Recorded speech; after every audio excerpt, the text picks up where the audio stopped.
say the game is getting old. Monday morning and your coffee's cold. Life is not what you want it to be. You need another chance to be who you want to be, yeah.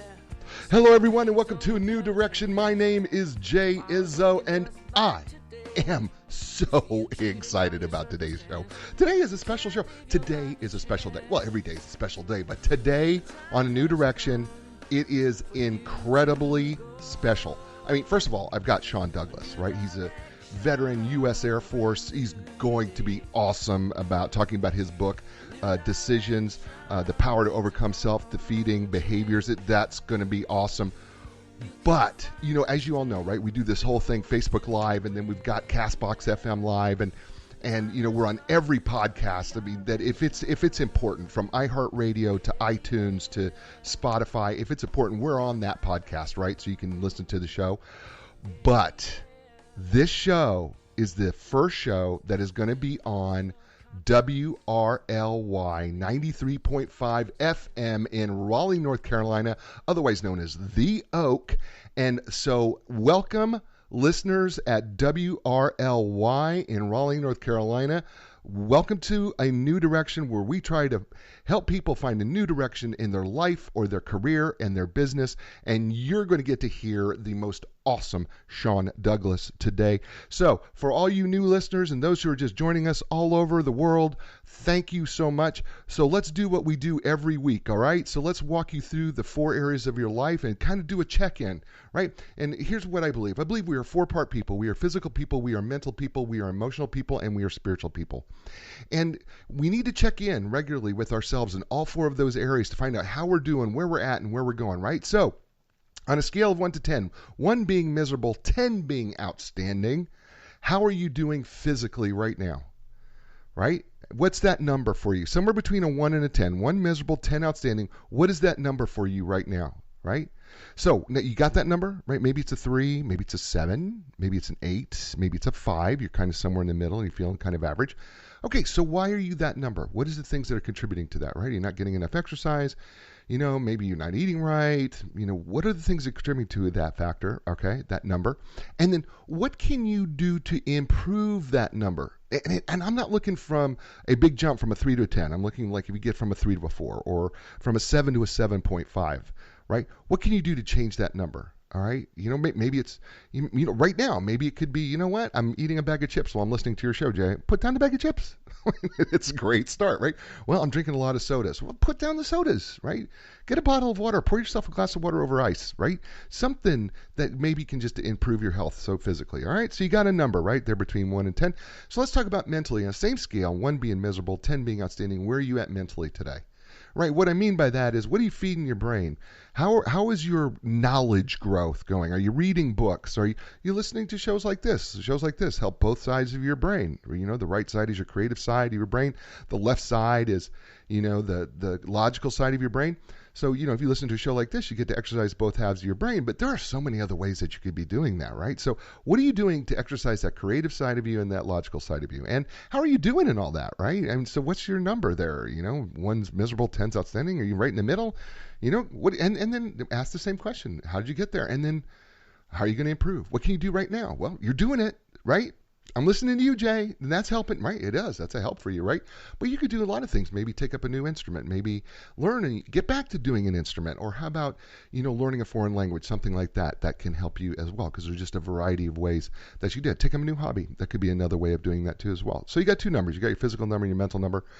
And then, okay, let's talk about emotions, right? How you doing emotionally? Same scale, 1 to 10, 1 miserable, 10 outstanding. How are you doing emotionally today? Right? I mean, and what I mean by that is, are the little things getting to you, or are you able to overcome the little things? You know, I mean, our guest today, Sean Douglas, is going to talk about decisions and how you can overcome, because, you know, sometimes, well, not sometimes, but most of our decisions come out of emotion. And so what happens is we are emotionally driven, and, you know, how well are you able to control that? How well are you able to keep the perspective when you do that? And then And then, the other part of the emotional piece is how well are you able to tune into the emotions of others? Can you understand their emotions? Can you relate to their emotions? Are you able to sometimes emote with them? That's what we call emotional intelligence and the emotional quotient. Sometimes you'll hear that thrown around. So where are you at emotionally, right? And same questions, what are you going to do right now to improve that, right? Most of this can be done by intention. And then finally, the last area of our life, right? The spiritual area. Same scale, 1 to 10, 1 being miserable, 10 being outstanding. How are you doing spiritually? And what do I mean by that? Well, what I mean by that is, how are you doing with all that stuff? Okay, let's remove the physical, let's remove the emotional, let's remove the mental part of it, right? What's left?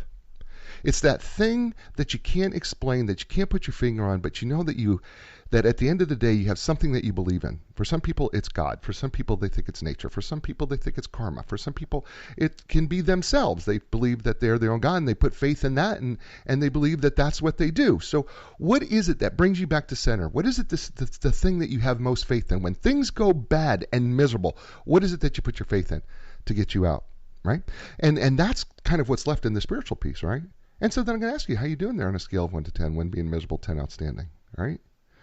So, you know what? And if it is God, how's that relationship going for you, right? I mean, I'm just asking you. It's nature. How's that going for you, right? If it's karma, how's karma working out for you, right? So those are the 4 areas of your life. And you have to think of those 4 numbers like the 4 legs of a table, right? If they're even and come even, you know what? If you're eating off that table, the plate stays still, right? But if they're uneven, trying to keep a plate there, well, it just slides right off. The same is true as if all 4 of your areas are too low. If all 4 of your areas are too low and you're sitting in a normal chair, well, it's kind of hard to eat off the table, isn't it? So the goal here is that what we do is that we bring the table up and we're balanced in our physical, mental, emotional, and spiritual state. And at the same time, what we're also doing is not only we balance, but we're bringing it up to that level that's appropriate for us to eat. And that brings me to my next guest. And I could not be more excited. His name is Sean Douglas. He is a United States Air Force veteran. He is a TEDx speaker. He is a master resilience implementer, suicide awareness trainer, business position strategist, international radio host of a show called Life Transformation Radio. And he is, of course, an author.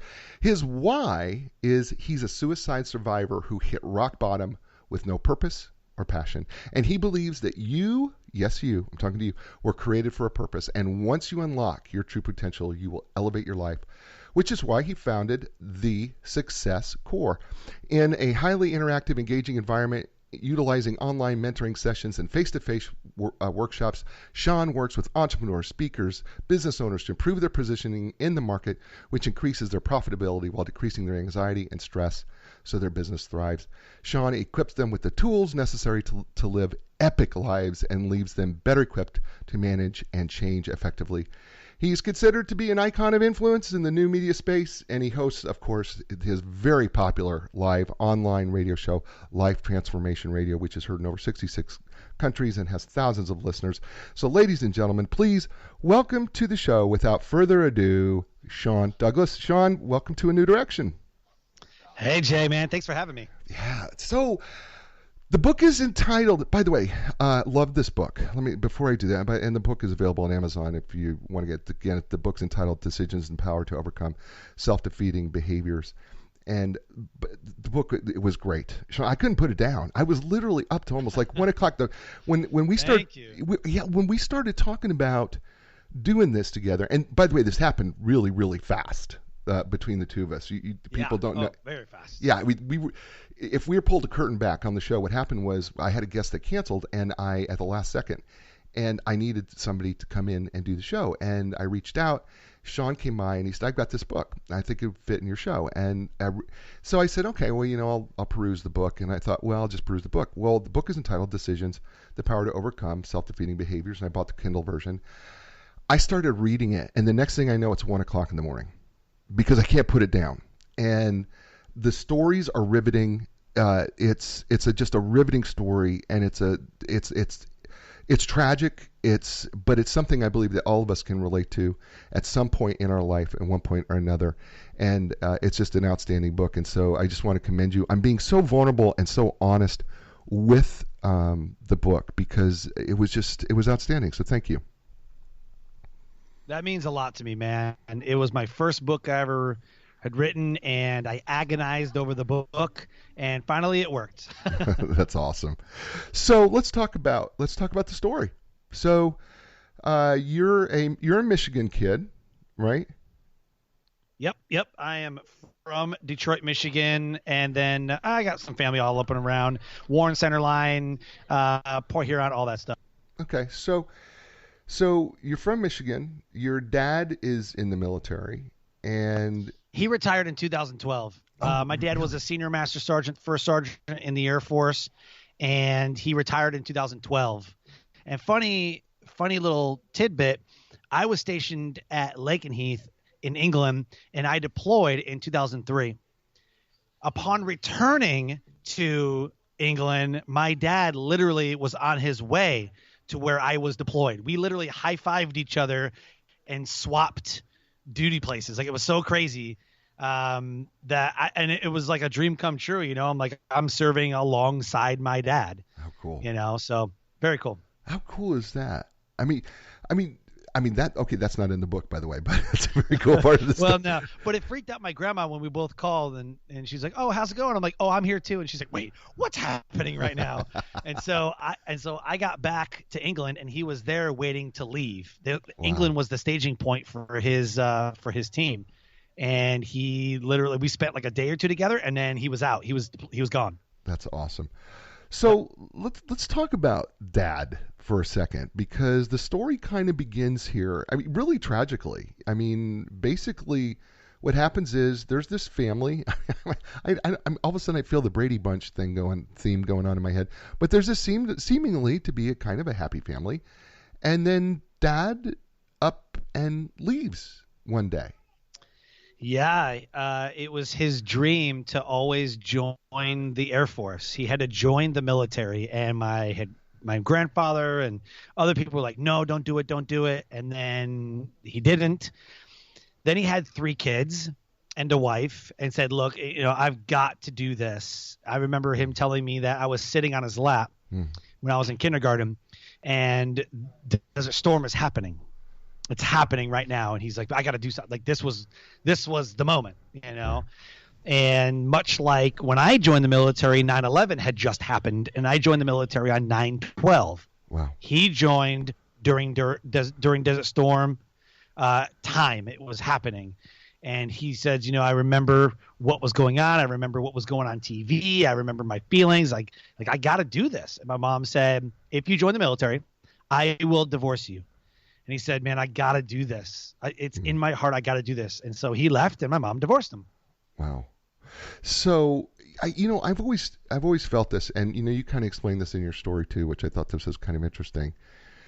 I always feel that people who are in the military are kind of like, in the ministry. I feel like there's something inside them that calls them to it. I mean, do you find that to be pretty true? 100%.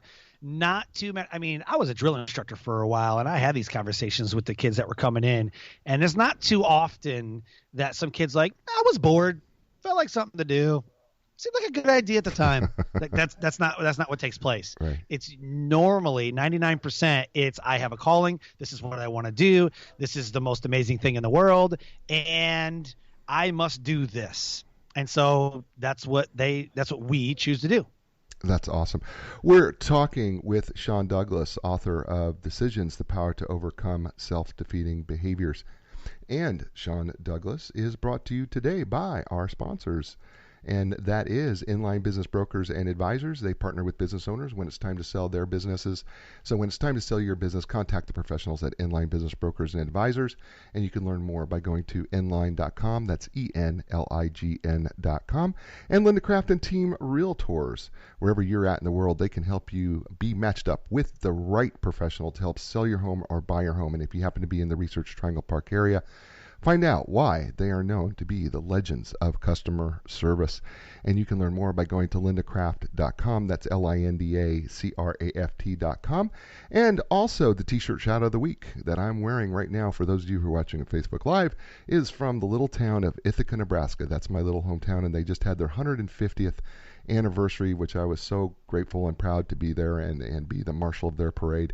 And so they gave me the free shirt. And so I shouting out back and just saying thank you. And, thank you for all the lessons I learned growing up in Ithaca, Nebraska. And we are talking to Sean Douglas here on A New Direction, and we're talking about his book entitled Decisions, the Power to Overcome Self-Defeating Behaviors. So your mom divorces your dad, and you decide to go, that things start to get crazy because mom... Oh, yeah. because enter Cray Cray guy. I don't know how else to say it, but this enter the horror story villain that people have nightmares about. Yeah, that guy. So this guy, your mom meets, and they get married relatively quickly.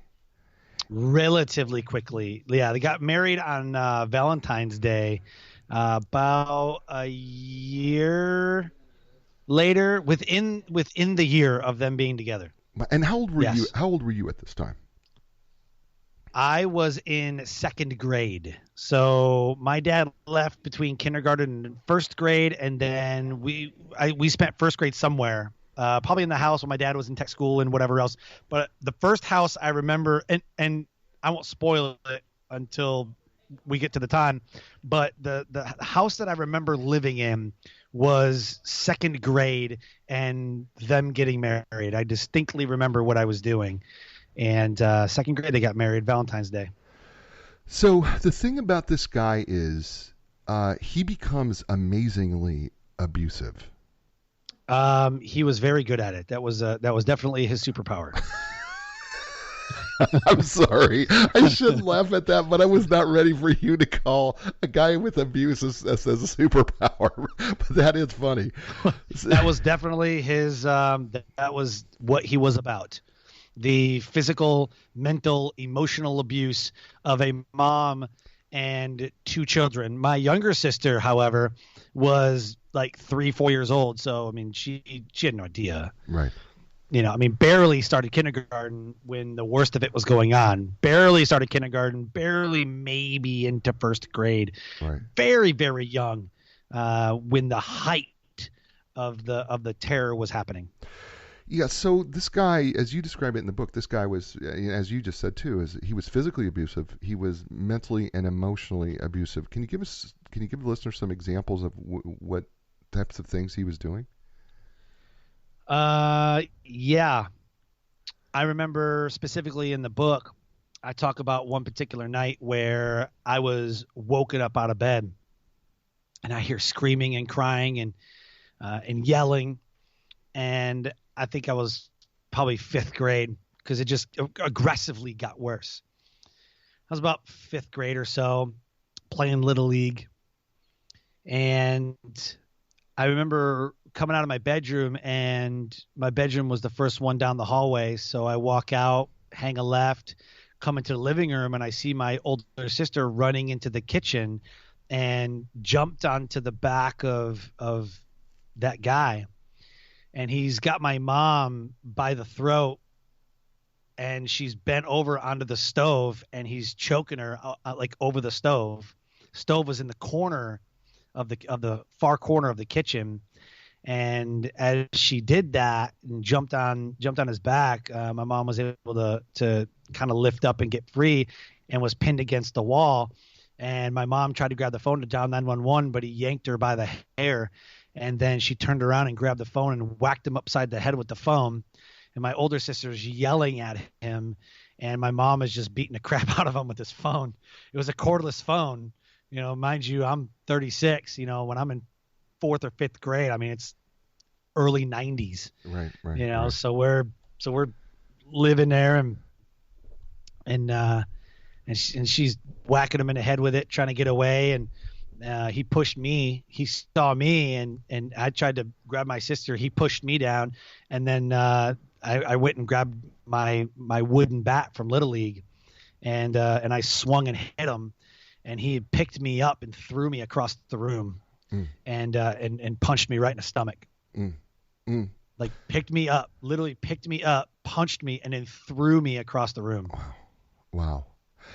You know, first of all, I hate the story. You know, you described the story in the book, and Yeah. it's tough. It's a tough read, right? I mean, I was engaged because it's a tough read, right? But I was engaged. Yeah. And here's the thing, and I want to ask you this because I know that maybe there's somebody listening that either is in a situation or knows somebody in an abusive situation, or maybe they grew up and they don't talk about being in an abusive situation. When I know that you speak to a lot of people, and I know that you've talked about this and you've been very transparent and honest about it, but when somebody comes to you and says, you know, how do I deal with these childhood memories? How do I explain it? What do I need to do? What is it that you tell them that helped you overcome getting past your past, I guess, in this situation?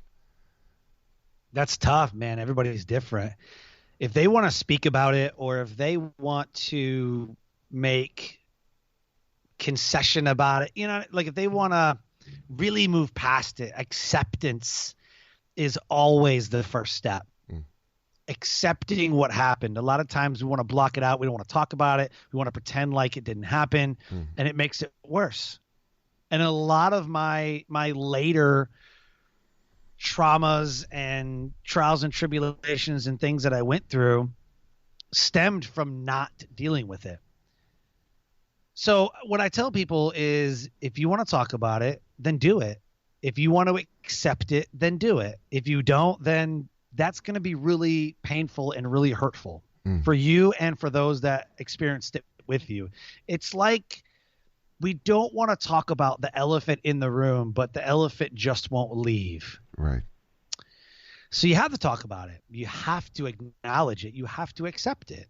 And the whole time I wrote this book, most of the book, I was crying when I get to these parts, you know, and really writing this book was therapy. It really was. And this was my moment of acceptance. Like, I'm now ready to tell my story, but it can only happen when you're ready. Right.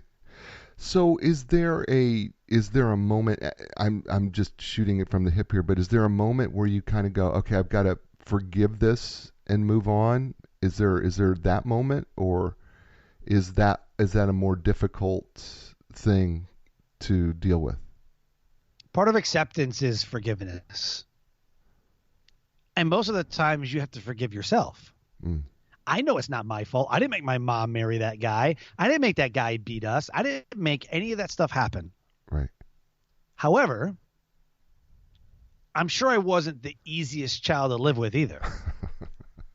Right. I'm just saying. I mean, I don't remember. Right. I will tell you that I have a lot of memories at my grandparents' house, at my aunts and uncles' house. I have a lot of memories. I don't have too many memories from living with my mom and him, either because, I don't know, psychosis, I guess. I don't know. Blocking it out.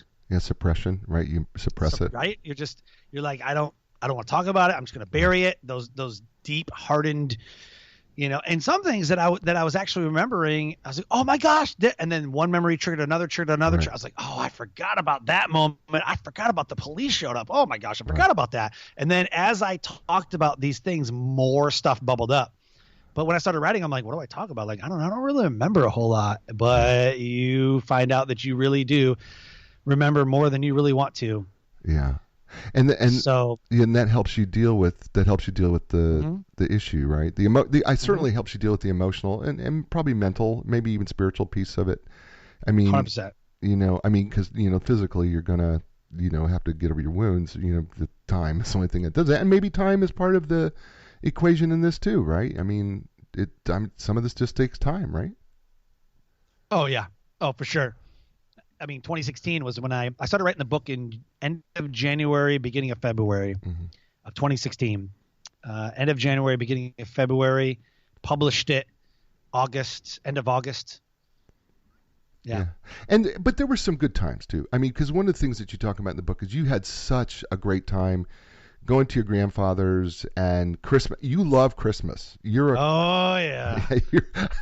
I mean, the way you should see our house. Yeah, yeah. I mean, you describe it kind of as, that Christmas Vacation, movie thing with the lights. And I think you even said, did I read this right in the book, that there was even something that you said that they never took down the Christmas stuff in the basement in your grandfather's house?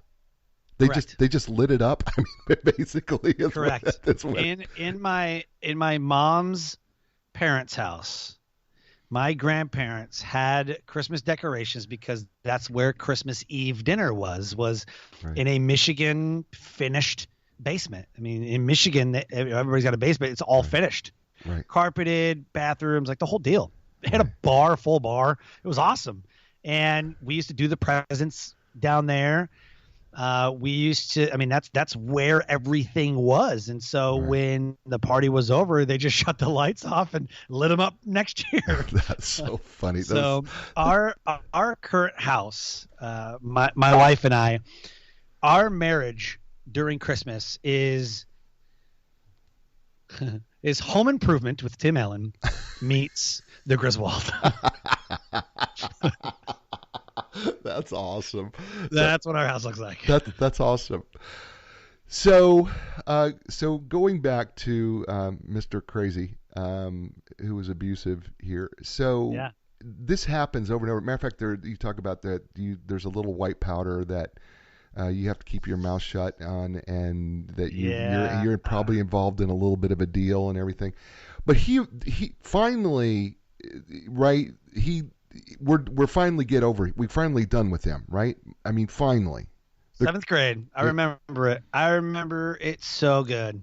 7th grade. Yeah, but then you go back to living actually in your grandfather's basement. The second time. Right, the second time. In 3rd grade, in 3rd grade, we had moved from 2nd grade. We had moved from the city where we were living out to the country in St. Clair, Michigan. So we moved out of Detroit, moved into Warren, and then we were just on the outskirts of, like, right on the city line of where Detroit and then not Detroit.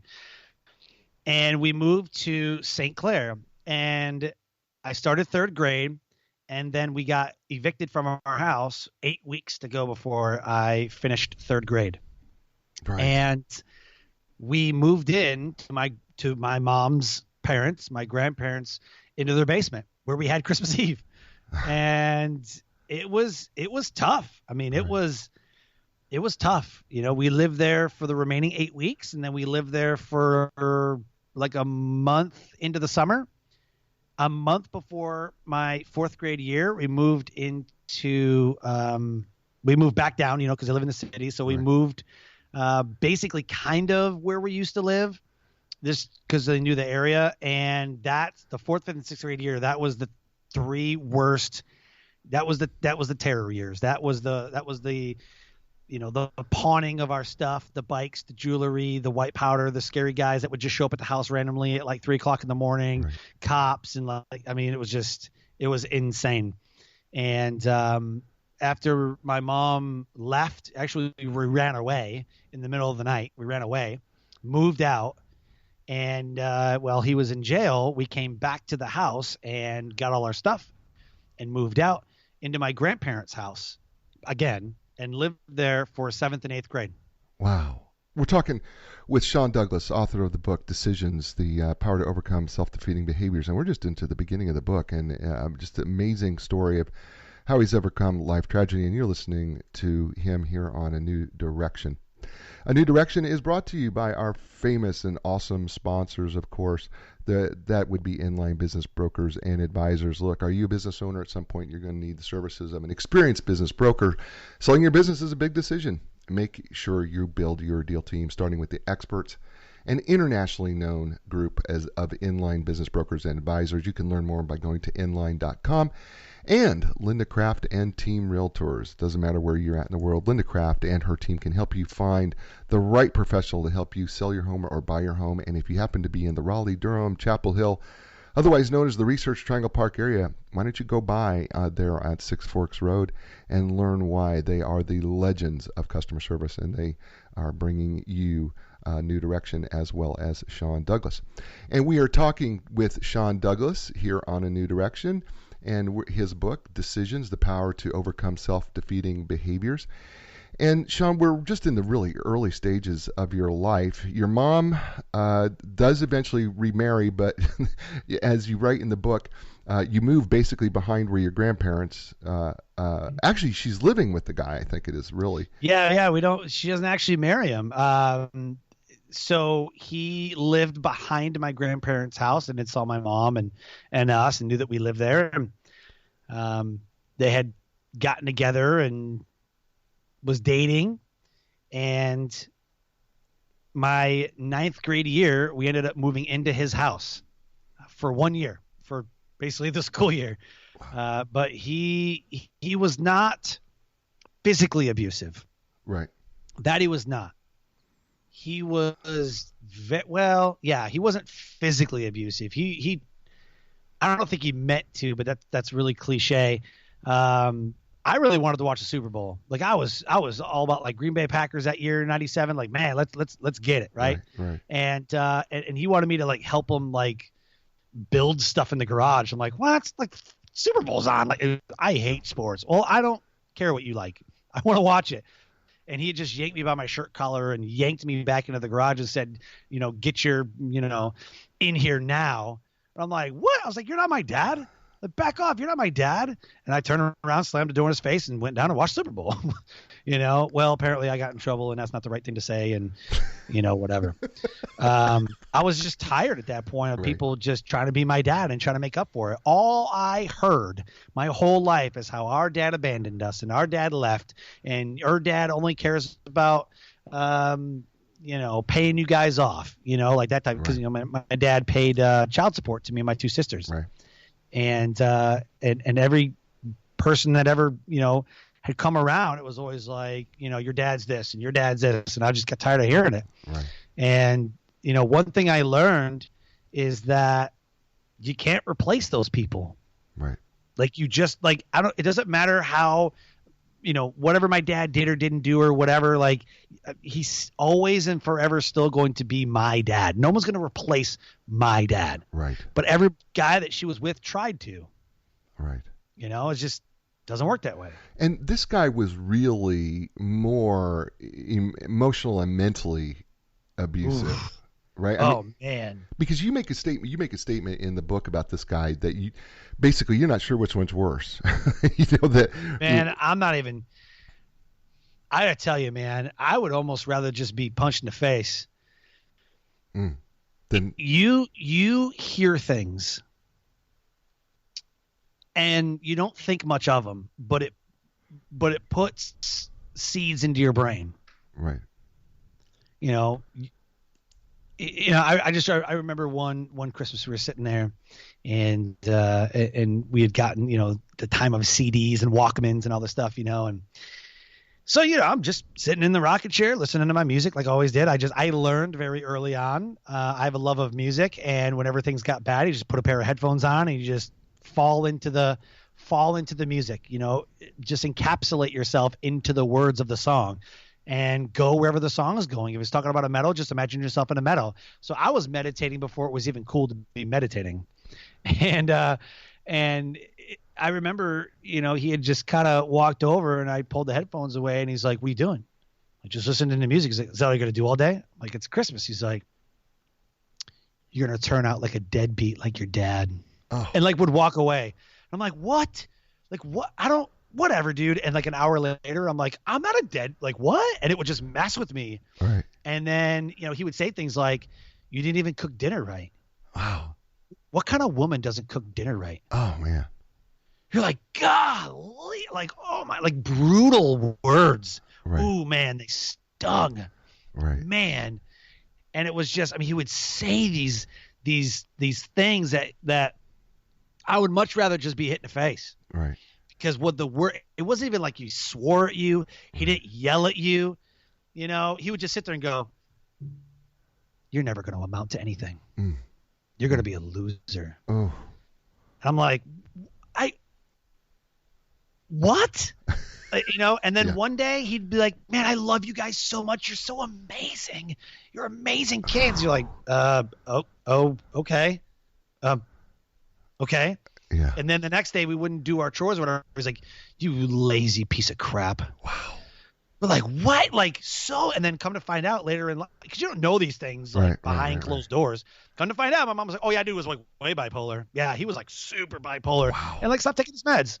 Well, that would have been nice to know, Mom. That would have been fantastic piece of information, considering the guy had a safe full of guns that sat in the living room. Oh man, yeah, don't even get me started on that. He was a huge hunter. Yeah, he was an outdoorsman guy. Oh yeah, big outdoors guy. He used to take me bird hunting, and then I shot a deer, and I was a wussy because I didn't know how to gut the deer and field dress a deer. Oh, there you go. Yeah. My who father. doesn't know that? Loser, who doesn't know that? right? Yeah, I mean, my father's a loser. And is a failed parent because he never taught his boy what a man is supposed to do and field dress a deer. But I never shot a deer before. Right. Like my dad used to take me hunting all the time. My dad's killed many animals, right? But he didn't see it that way. So yeah, I was a wussy and a crybaby because I didn't know, and I was a girl. Yeah. So you have a quote, page 38, and my book is in your book is in so many colors on my Kindle. Seriously, they only give you 4 colors. I don't know why we only get 4. Why can't we have more than 4 colors? Because I could have done more colors. But you, on page 38, you say, how many times do you think that it's just easier to deal with the problems instead of fixing them? Yeah. I mean, sometimes it's just easier to deal. Yeah, but you know what? You make this point that, yeah, it's easier to deal with them, but the fact of the matter is they never get fixed. Right? Correct. Right? And go into talking about, fixing the issues. Because I think part of me, is like, you just made this statement, and your mom is clearly desperate. It seems, at least to my perspective, it seems like she's desperate to not be alone. And she was looking for something to fill something, but she clearly had her own problem, and she was dating guys with problems or marrying guys with problems. Mm-hmm. But it seemed like she was struggling with her own set of problems. I'm not sure. Okay. There may be. Maybe.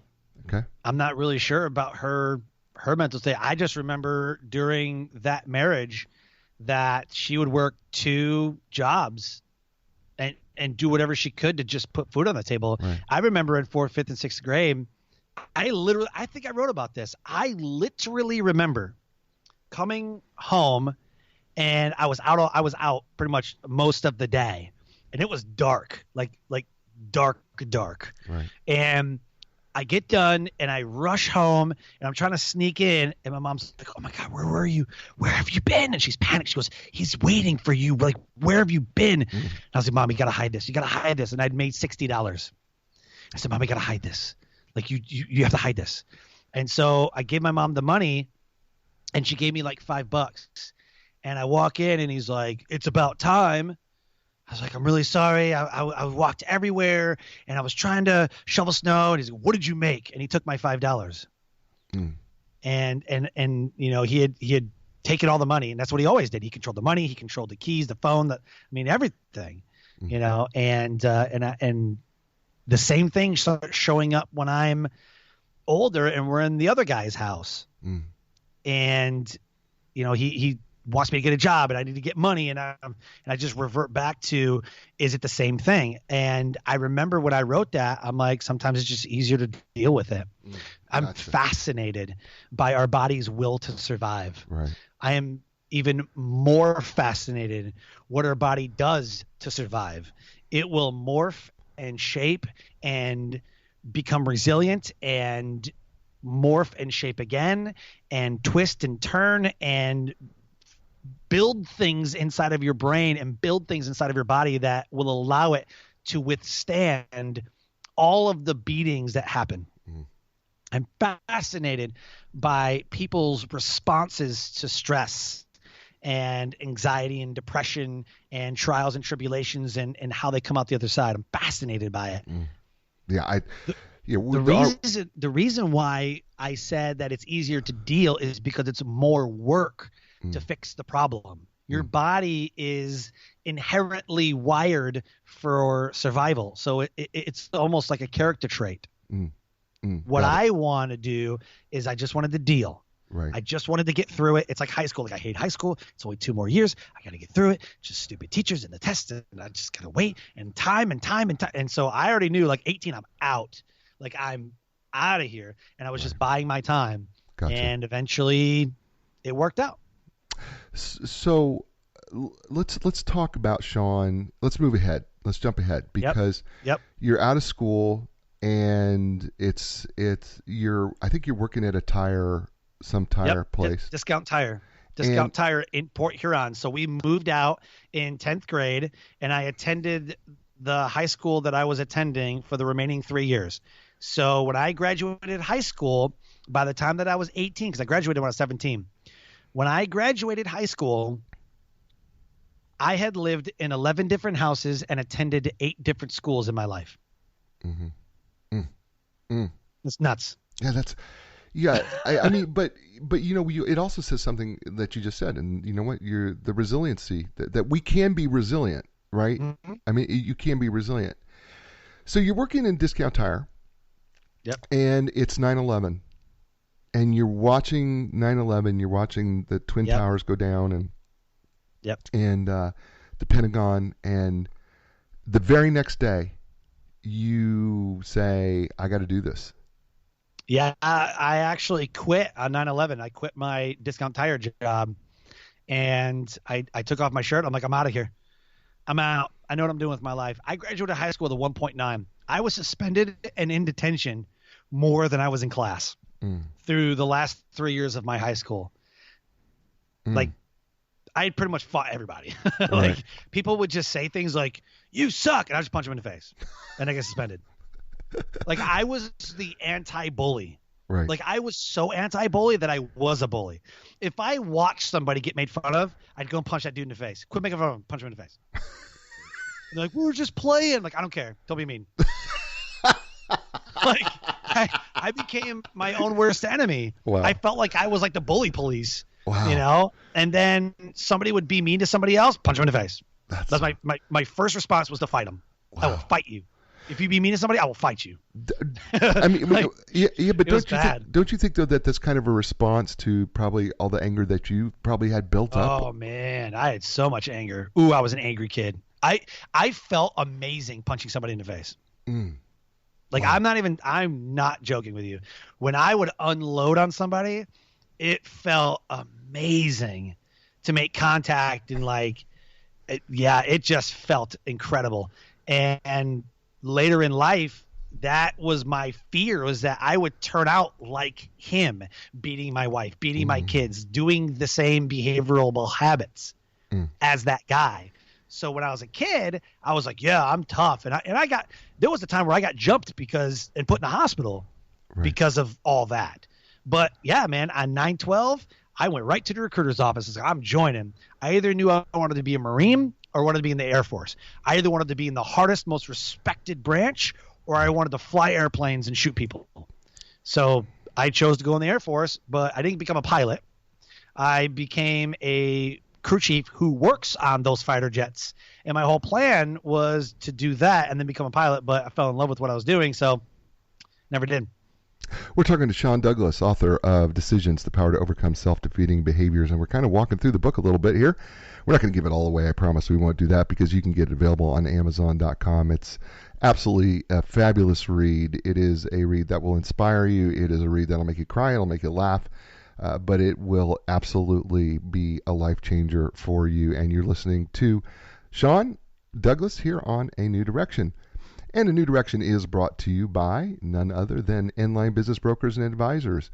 They have literally helped thousands of clients in the sale and purchase of their businesses, and they represent profitably privately held companies with gross annual revenues in excess of $1 million. Enline delivers the highest market value in the shortest amount of time with complete confidentiality. That is their registered trademark.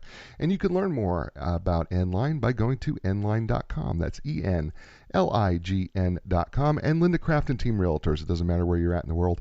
They can help you find your next home or help you sell your home and match you up with a professional that will help you do that in a excellent way. And then if you're in the Raleigh-Durham, Chapel Hill area, why don't you drop by and see Linda Craft and her team and find out why they have legendary customer service. They've been doing it for 34 years, and there's a reason why.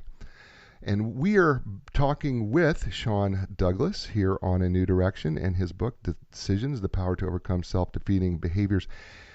So, Sean, you join, you're in, but as great as it is, well, actually, I want to go back. I want to go back to something that you said. I want to take back a quote that you said. You said, I need to be a thermostat, not a thermometer. What do you mean by that? I am an analogy junkie. Okay. I love analogies and parables. I have an analogy for everything.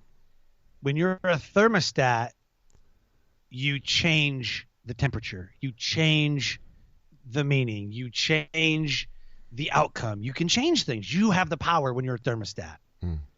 When you're a thermometer, all you can do is just take the temperature and deal. So if something's not going right in your life, are you going to be the thermostat that changes the temperature, or be the thermometer that just acknowledges that that's all you're good for? And what was the moment for you where you went, dude, I can do this. I've got the power. What was that changing moment for you where you kind of said, I got to stop being the thermometer. I got to be the thermostat? That moment was December of 2008 when I put a gun in my mouth and tried to take my life. That was the moment. And what caused you to be so low? I mean, when you look back at it now, what was the low points? What were some of the I'm going to say highlights, but what were some of the lowlights? I'm not sure even how to phrase that. Yeah. But what were some of those precipitating factors that said, you know what? It's better for me to end this than it is to live this. I had gotten married in 2007. From 2004 to 2008, I was everybody's drinking buddy. Had parties at the house, massive parties. My house had burned down during one of our parties. Like, they were massive parties. And I was just a party animal, racking up all kinds of debt, going to bars. I was literally buying people's affection. I wanted people desperately to love me because I didn't feel like I got that as a child. And it caused me to drink more. It caused me to go into a deep depression. It caused me to just be a functioning alcoholic. And it was the moment that, I got married, and it wasn't like my wife was in a great place either. We both just kind of found each other. It was like, yeah, let's do this. This sounds fun. And, she had a young child from her previous engagement, and then we had another kid. And, 2008, she's like, I'm done. Like, you're nuts. I can't even do this. And there's been a couple times where I would go into a deeper depression because the 3-year-old would do something, and I'd fly off and just start screaming at him. And she's like, don't do that. I'm like, just screaming. And then I wait. I'm like, whoa, that's what he used to do to me. And I found myself going, and I started recognizing, and I was self-aware that that's where we were headed. And it caused me to drink further and caused me to go into more of a depression. And then at one time, I was charged with an Article 112 of the UCMJ, Uniform Code of Military Justice, which is drunk on duty. And they were going to kick me out of the military. So I was basically losing my career. My wife was leaving, took the kids. So I lost my career, or so I thought. But I was losing my career. I was losing my wife and kids, losing everything around me. Everything was crumbling down around me. I was like, I have nothing left. I have literally lost everything in my life. And I figured there was no way out. And I figured that this was going to be my life for the rest of my life. And I knew it was not what I wanted. I would have much rather died than become what he was. And I didn't want to become that. That was my worst fear. And it started coming true. And I'm like, nope, it's the only way I can stop. And so you take the gun out. Yeah, I put the gun in my mouth and I was ready for it. And then I got a phone call from my dad, who I don't talk to. Like we didn't talk, but he had called me and was like, hey, I just figured that, I should call you. I haven't talked to you in a while. I felt like I should call you. Like, what? And so I was sitting on my floor with a bottle of Jack Daniels in one hand and a 9mm in the other, and just laid it all out for him. Like, I'm just gonna end my life. I don't want to live this life. This is stupid. This sucks. And my dad's like, yeah, I've been there. Yeah, man, I've been there. I know what that feels like. Wow. I've been there. I'm like, wait, you've been there? He's like, I've been there. Your mom left me and took the kids. Dude, I've been there. I know what you're going through. And it took empathy to bring me out. Not somebody going, oh, it'll be okay. It's fine. Right. It's fine. My dad said, I know what that feels like. And so he identified with what I was going through. Wow. That's what brought me back. Wow. A guy who I have no relationship with. That's amazing. And then you get some help. Oh yeah. Yeah. I got, we, in the military, I usually talk to chaplains. So we went and talked to the chaplain, went and talked to the mental health counselors, got enrolled in an alcohol and drug abuse prevention and treatment program. And then I became sober. I was doing everything I was supposed to. I was talking to the chaplains and doing the counseling, and even the therapist was like, you should have been here a long time ago. I was like, gee, thanks. That's what you want to hear. Right. And I started getting better. And then our unit was closing down. They were taking the military portion of what we did and giving it to a couple civilians. And then we were going to go, to another duty station. And they said, hey, man, you guys get first pick of assignment. Where do you want to go? I'm like, man, I've really always wanted to be a drill instructor. But I was like, man, I don't want to. And then my command was like, dude, you need to do it. You'd be perfect. You have a great testimony. You need to go tell your story. So I don't think they want to hear all that. That's kind of like, that's not good. No. Trust me. So I applied to be a drill instructor, got all kinds of letters of recommendation, and then I got it. I was accepted to be a drill instructor for Air Force Basic Training. And then I spent from 2009 to 2013 as a drill instructor, and it was the best 4 years of my life. I learned how to be a speaker. I learned how to be a trainer. I learned empathy. I learned how to be a leader. I learned to tell my story when it needed to and get on them when I needed to. And I fell in love with speaking, training, coaching, mentoring, all that, which catapulted me into what I was doing today. And it's beautiful. I mean, the story is beautiful, but there's a quote in here that I think is so powerful, and it's from page 60. I think it's from page 63. It's you can't fix what's going on around you until you fix what's going on inside you. 100%. I mean, that's 100% true. That I said to myself, I highlighted that thing and I was like, wow, there is so much power in that statement that I don't care what your addiction is. I don't care if you're addicted to something. I don't care if your marriage is failing. I don't care what it is. That applies to absolutely. I felt like that statement alone applies to everything.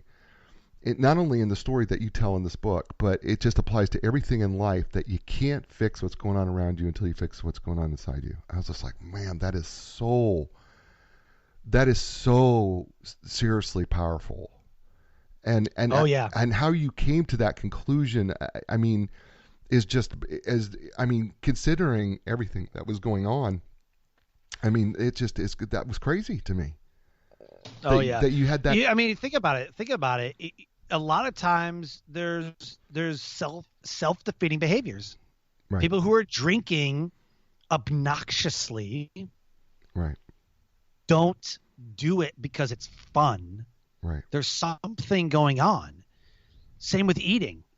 Right. People who emotionally eat, ice cream because of a breakup or whatever, like that, like there's an issue there. Happy people are not killing themselves.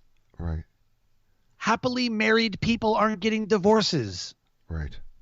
Happy people are not suffering from anxiety, stress, and depression and withering away. Right. So you have to fix what's going on around you, or inside you, your mindset, your soul, your spirit, your whatever it is. You have to do the inner work first, because the outer work is a direct reflection of what's going inside your body. I always tell people that your decisions are a direct reflection of your internal thoughts, feelings, and beliefs. That's awesome.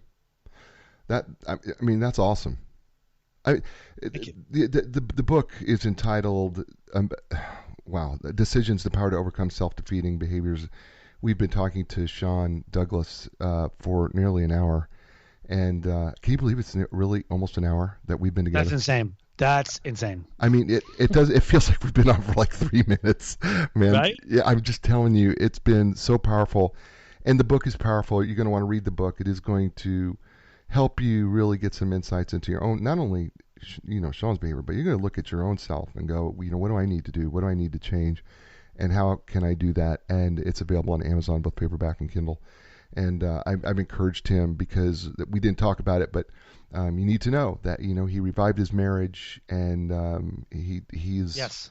And he is living his life amazingly, and it's a cool story, and you're going to want to read it, not just once. You're going to want to read it again and again. And folks, I'm just telling you, I could not put it down.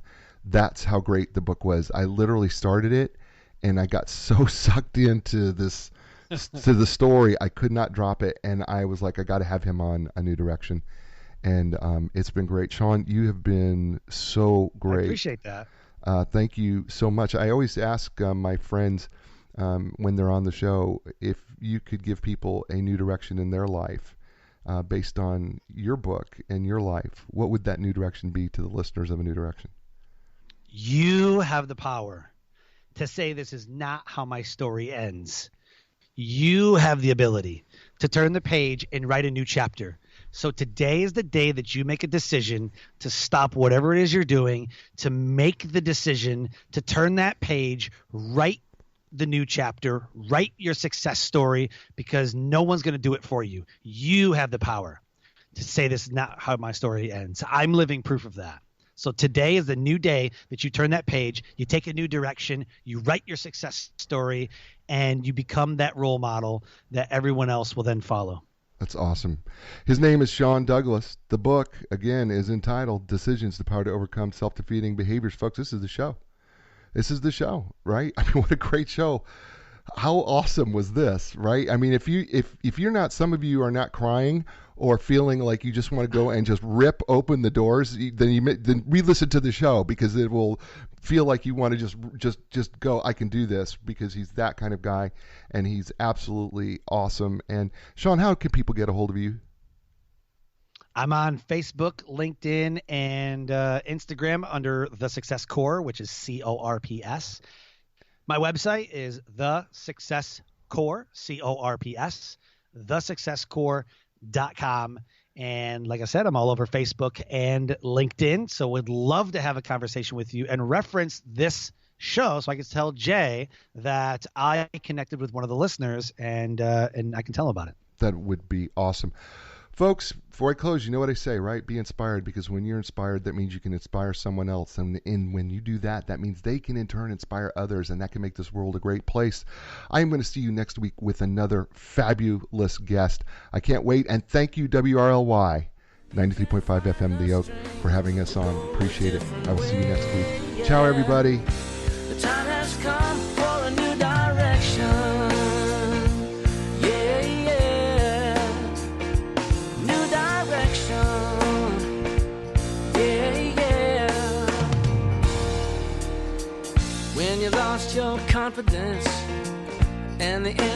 it don't make sense. You got to keep your hope alive. You got to know you can survive. This is your time to fly. A new direction, a brand new day. A new direction, things are gonna change. You can find the strength to go a different way, yeah. The time has come. Your dreams will take you places you have never been before. Find your passion, find your strength.